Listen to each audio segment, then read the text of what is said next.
Sir, हम लोग punitive strikes, pre-emptive strikes, वो भी इंटेलिजेंस के लिहाज से, ऐसा नहीं कि लाओ लश्कर लेके कूद गए, लेकिन जो आप लोग पढ़ाते हैं, सिखाते हैं वॉर गेम्स में, वो हम लोग क्यों नहीं कर रहे हैं अभी तक? Why can't we be Mossad? देखिए, हमारे पास हमने कुछ संस्थाएं रखी हैं भारत के अंदर। हमारी सिक्योरिटी फोर्सेस में ऐसी संस्था है और वो इस चीज़ की काबिलियत रखती है। हमारे पास इंटेलिजेंस की काफ़ी है। जिस तरह से आप उनके घर के अंदर घुस के फ़ोटो दिखाएंगे, तो अगर आप घर की फ़ोटो दिखा सकते हैं तो क्या हम ये मान लें कि इंटेलिजेंस वाले नहीं कर सकते? एब्सोल्युटली, अवश्य कर सकते हैं। उसकी ड्राइंग हमारे पास होगी, उसकी ड्राइंग पकड़ना कोई खतरा नहीं। अब निशांत की पार्टी वहाँ जा सकती है, तो मैं मानता हूँ हमारी पार्टी भी जा सकती है। ऐसी क्या बात है? निशांत में इतना कोई बड़ा वो थोड़ी लगा हुआ है कि वो निशांत ही केवल जा सकता है, कोई भी जा सकता है। हालांकि निशांतिया में आके बता सकता है कि जी अंदर की हालत क्या है, तो उसकी प्लानिंग हो सकती है। उसके लिए हमारे पास कैपेबिलिटी है, लेकिन उस कैपेबिलिटी को हम अंडर यूटिलाइज कर रहे हैं, उसको हम यूटिलाइज नहीं कर रहे हैं। अब क्या रीज़न है वो तो मैं बता नहीं पाऊंगा आपको, लेकिन हाँ ये है कि अगर हम बालाकोट के ऊपर स्ट्राइक कर सकते हैं, जबकि एक अभिनंदन को कल एक डेकोरेशन भी मिला है, तो ऐसा स्ट्राइक करने में क्या आपत्ति है?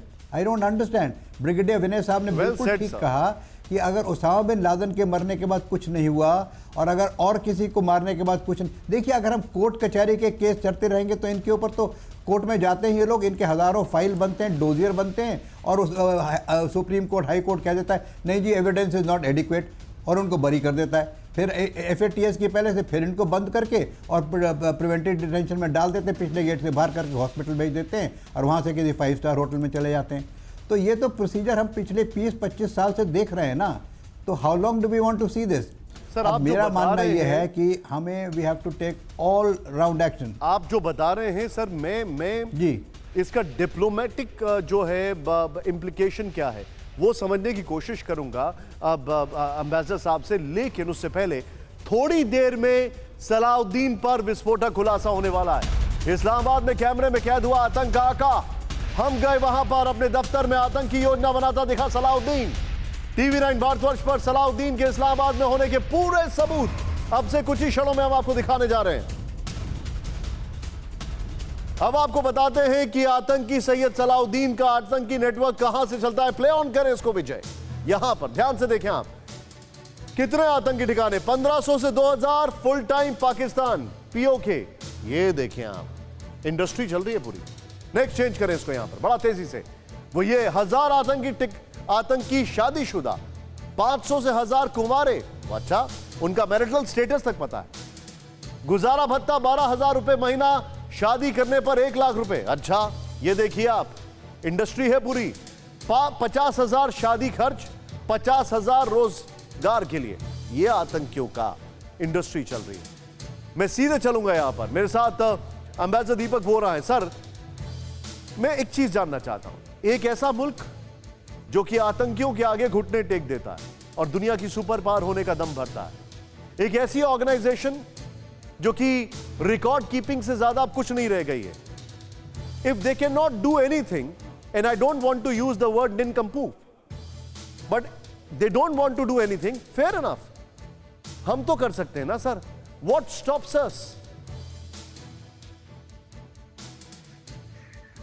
आपका जो सवाल है उसका आसान जवाब देना मेरे लिए आसान नहीं है, क्योंकि कई इसमें एलिमेंट्स होते हैं। 4 चीजें बहुत जरूरी हैं सर। एक तो पाकिस्तान जो इस्तेमाल करता है टेरर प्रॉक्सीज का, फिर पाकिस्तान को आइसोलेट किया जाए इकोनॉमिकली, डिप्लोमेटिकली, पॉलिटिकली, फिर ये जो आतंकी हैं इनको अपनी बहादुर हुरियों के पास भेजा जाए, फिर सारी दुनिया को बताया जाए दैट पाकिस्तान टेरर सेंट्रल है दुनिया का। सर यकीन करिए पूरी दुनिया में ये बात फैल चुकी है। अगर आप कोई भी सर्वे करना चाहेंगे, किसी से बात करेंगे, अगर आप कहेंगे उनको जर्मनी, वो बोलेगा एफिशिएंसी, अगर आप बोलेंगे सऊदी अरेबिया बोलेगा ऑयल मनी, बोलेंगे पाकिस्तान, वो बोलेगा टेररिज्म। तो इस तरह से जब इस देश की छवि बन चुकी है, the movement will come from inside, from young Pakistanis. उनको वीजा नहीं मिलते हैं बाहर जाने के लिए, उनके साथ जहां पर भी जाते हैं बदसलूकी की जाती है, बुरी नजर से देखा जाता है। दे विल राइज एंड से इनफ। और ये चीज हम देख रहे हैं कि अब शुरू हो रही है सर। ये जो पुराने बुजुर्ग आ रहे हैं, ये चले जाएंगे and you will see a change coming in that country. मैं जो पाकिस्तान पर रिपोर्ट देखता हूँ, जो कुछ पढ़ता हूँ, जो समझने की कोशिश करता हूँ कि ये चेंज वहां पर हल्के हल्के आ रहे हैं। We are playing a major role by exposing Pakistan as terror central in the world. General साहब ने जो कहा है वो एक जनरल साहब क्षमा कीजिएगा, जो एक कहावत है हमारी कि जब आपके पास केवल हथौड़ा होता है हाथ में तो हर आपका जो ऑब्जेक्टिव है वो एक नील, एक कील का समान लगता है। There are other ways of doing it and I believe हम लोग बहुत कामयाब हुए हैं इसमें। We have totally isolated and expose Pakistan. उनके अपने लीडर कहते हैं कि दुनिया भारत की तरफ है, हमारी तरफ में। तो निशान साहब अंदर of course we can go, जैसे सूद साहब ने कहा वी हैव द कैपेबिलिटी। ये एक पॉलिटिकल डिसीजन है, उसका इंटरनेशनल फॉल आउट भी जो होगा we will be able to deal with it. लेकिन ये चीज है, ओसामा बिन लादेन पूरी दुनिया उसको टेररिस्ट मानती थी। 193 मेंबर्स हैं इस संस्था के, जिसका आपने नाम बताया रिकॉर्ड कीपर। मैं तो यूएन को कहता हूँ अननेसेसरी, लेकिन 193 कंट्रीज में से शायद 5 या 10 होंगे जो जानते होंगे कि ये सब इंस्पेक्टर सईद सलाहुद्दीन। दीपक सर, मैं आपको थोड़ा सा रोकूंगा, मेरे पास समय थोड़ा कम है, बट आपने बहुत अच्छा पॉइंट यहां पर एक रेज किया है। मैं इस चीज को थोड़ा सा आगे बढ़ाऊंगा। विनोद सर, मुझे आप एक चीज बताइए ब्रिगेडियर साहब, और ये मैं बड़ा फ्रैंक आपसे चीज जानना चाहता हूं। इंडिया इज नॉट इजराइल, बावजूद इसके कि हम दोनों मुल्क आसपास ही आजाद हुए हैं, लेकिन एक चीज जो डिनाई नहीं कर सकते वो ये है कि इजराइल में सरकारें आती हैं जाती हैं, लेकिन मोसाद की जो स्ट्रैटेजी है, जो मोसाद का एजेंडा है, वो चेंज नहीं होता है। हमारे ऐसा क्यों नहीं हो सकता है?